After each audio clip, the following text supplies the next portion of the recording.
Всем привет, с вами Орбикс. А в этом видео расскажу, как работает экономика Roblox, как правильно торговать, почему растут цены на товары и многое другое. Смотрите это видео до конца, так как здесь вы узнаете, какие лимитки покупать или торговать.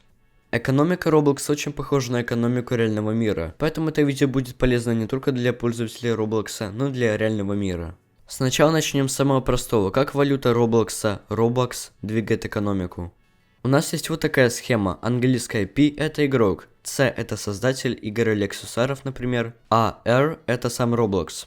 Как мы видим, игрок дает Robloxу деньги и взамен получает Robux. Далее игрок покупает какой-то товар у создателя и взамен получает этот самый товар. Затем создатель конвертирует свои заработанные Robux в настоящую валюту, например в доллар. Но Roblox зарабатывает гораздо больше денег на игроках, чем отдают создателям. Например, капитал CEO Roblox Дэвида Базуки составляет 2,5 миллиарда долларов.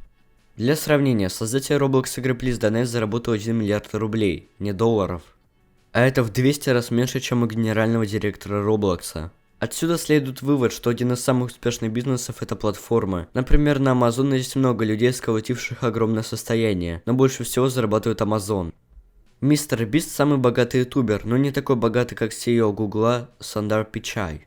Но давайте вернемся в Roblox и поговорим про лимитированные предметы. Где-то в 2019 году самый дешевый предмет стоил в районе 300 робуксов.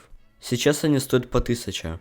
Конечно, появились предметы, которые стоят и меньше 100 робуксов, но они не очень ценные, так как ими владеют несколько миллионов человек. Так почему же цены на большинство лимиток растет? Пример роста можно взять у меня. А я считаю себя довольно успешным трейдером. В самом начале я купил несколько лимиток и ничего с ними не делал, но они с пару тысяч подросли до 10 тысяч.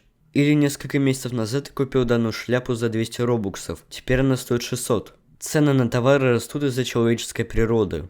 Им выгодно продавать товар дороже, чем он стоил изначально и зарабатывать на этом. Поэтому в долгосрочной перспективе экономика растет всегда только вверх. Например, вы купили вещь за 100 долларов и продали за 110. Вы получили доход в 10 долларов. Следующий человек продает данный товар уже за 120 долларов и так далее. Но рано или поздно это может привести к инфляции. Если вы не знали, инфляция это повышение цен на товары и обесценивание валюты. Например, если у вас есть 10 долларов, сейчас за них вы можете купить лампу, например. Но через несколько лет вам будет нужно уже 15 долларов для покупки лампы. Поэтому деньги это не самый надежный способ накопления богатства. Поэтому нужно покупать золото, недвижимость или акции, так как в будущем ценность валюты упадет, а ценность активов, упомянутые выше, вырастет.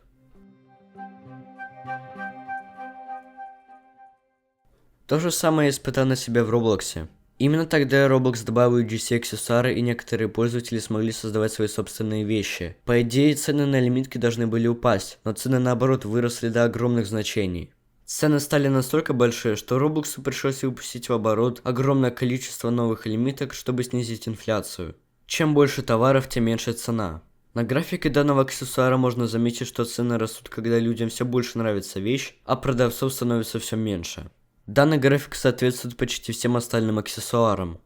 Поэтому советую покупать новые официально лимитированные аксессуары, так как в будущем их цена скорее всего поднимется.